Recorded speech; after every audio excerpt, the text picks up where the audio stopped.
I'm sure a lot of you remember my videos talking about the activist Sam Maggs quitting the Knights of the Old Republic remake. She was part of the writing team but apparently quit the project and decided to go and work at Wizards of the Coast, an extremely woke company most of us have given up on. But of course, she's worked on several other games like the newest Ratchet & Clank, A Rift Apart, and recently there was an IGN article done on the rejected names for Rivet, and Sam Maggs, who was a lead writer, had a meltdown on Twitter over the fact that they didn't mention her, but also about Rivet's design and how she fought with people over the fact that Rivet had female features.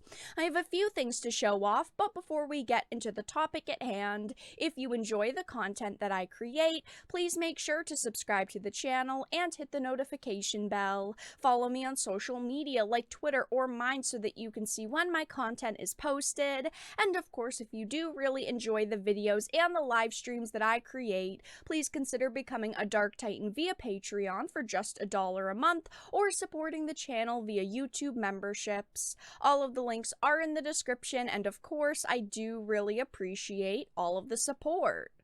So I wanted to start off with this Twitter thread. Now, she has put out several Twitter threads. I don't know why she wouldn't just put it all into one thread. For some reason she didn't, but this is the first one. It says, "This is a fun piece that goes into detail about how we developed Rivet, though it's pretty upsetting and frankly offensive that they never mentioned me once, given I was the lead writer and responsible for a ton of this development."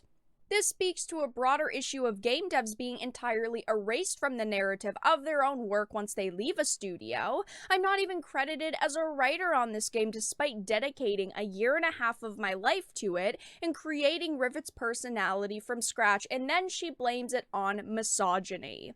She says, "I worked my ass off on this game for a long time and it's misogynist erasure like this that makes my blood boil."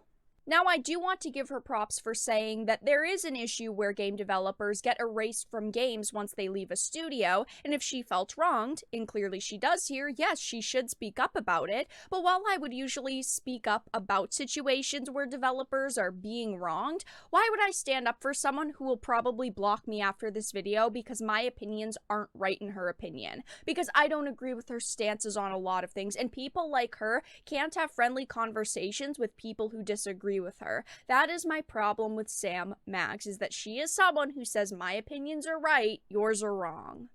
Now, between the many threads that she's made, this is one of them. Now, last year, I talked about the lead character artist on this game saying Rivet having a feminine design is the type of example that contributed to hostile environments to women and all kinds of marginalized people in the gaming industry, which was absurd because we're talking about a fictional creature here. He tried to say Ratchet doesn't look like a human man, so why would Rivet have human female features? And I massively disagreed with this, because I think that Ratchet does have human features. He stands upright, he wears clothes, he's got 5 fingers, he's got human-looking teeth. He is as close to human as a non-human character gets, and a lot of people were very upset hearing that they toned down Rivet's design and tried to make her not look feminine. And Sam Maggs decided to put out this long Twitter thread, and it starts with saying, "Let's not even mention the fights I had to get into and the emails I had to send explaining why we should take the boobs and makeup off of Rivet." I thought the Lombax titty controversy was going to stay in 2021. No, it is here. It is in 2022. We have to talk about Rivet's design yet again. She said, "Why would an alien mouse dog have human female secondary sex characteristics? Are Lombax mammals? Do they breastfeed their young? If we don't answer these questions, the internet sure will. This is a real thing I had to email at my real job." I literally included this tweet in my email to be like, do not let this happen to Rivet. And she uses an example of Spyro, where they put eyeliner on the female kangaroo, a red wig on the female kangaroo, and made her look slightly more feminine. This is what Sam Maggs was doing at her job. was arguing about making Rivet not look feminine, which is absolutely absurd. I truly do not understand why a female character looking like a female is bad. We're not talking about her having a tiny waist and giant honkers here. We're talking about maybe a little wing for eyeliner and clothing that looks slightly more feminine. Is it that big of a deal? No, it shouldn't be. There should be design differences so you can tell this character is a male and this character is a female.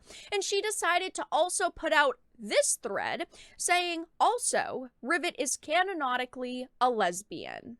So if this character has boobs or any feminine features, it's a problem to this person because she rallied at the company for Rivet to not have these features. But giving this character a sexual orientation that isn't brought up at all isn't a problem? How does this make sense? Because people actually see her design. Her design and her features matter, okay? It matters how she looks. But her sexual orientation doesn't matter at all because it's never brought up. I don't understand this mentality. So yes, apparently Rivet is canonically a lesbian, and apparently Sam Maggs thinks that's more important than her design. I don't have contrary proof to say she's lying about what her contribution level was to the design of this character, but she was a lead writer, not a character designer or artist, so maybe she wasn't in the original article because she wasn't an art director, and she's kind of inflating her overall importance to the character, but I don't have proof either way. But of course, after she put up this thread, a lot of people have said how ridiculous she sounds.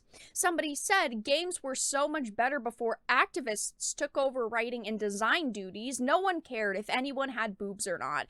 And a lot of people are sharing around this screenshot because this is what she was mad about. Rivet wasn't looking super feminine, super sexualized. I mean, all of these designs look pretty good in my opinion. They're all very similar, just slight recolors of each other for the most part, but these are the designs that she didn't like for some reason.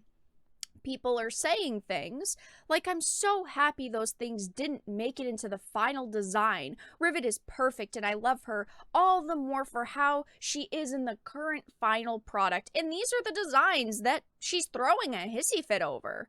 Unless there are designs that we haven't seen, these are what she's mad about and what she said couldn't go into the game.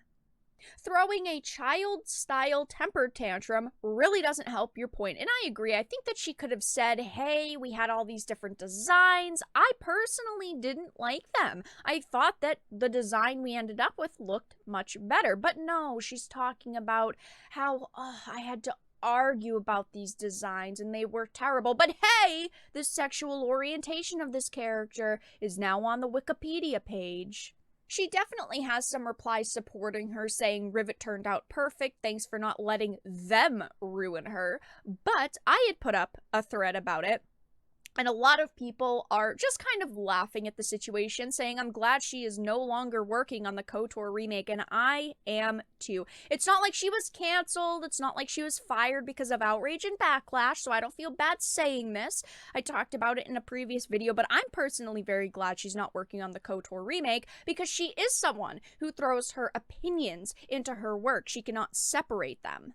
Now look, there's got to be some reason why they didn't keep her included in the credits of the game and why none of these outlets are talking to her, and we don't know that reason. And again, it could lead back to she's inflated her contributions to the game. A developer not including a lead writer would be a pretty big deal, and it doesn't seem like something that just happens, but that's all that I really had to discuss in this video. Let everyone know your thoughts in the comment section down below. If you enjoyed it, please make sure to give it a like, share it, and subscribe to the channel. And of course, if you didn't, make sure to give it a dislike. I appreciate your support either way, but I will talk to you all again in the next video really soon.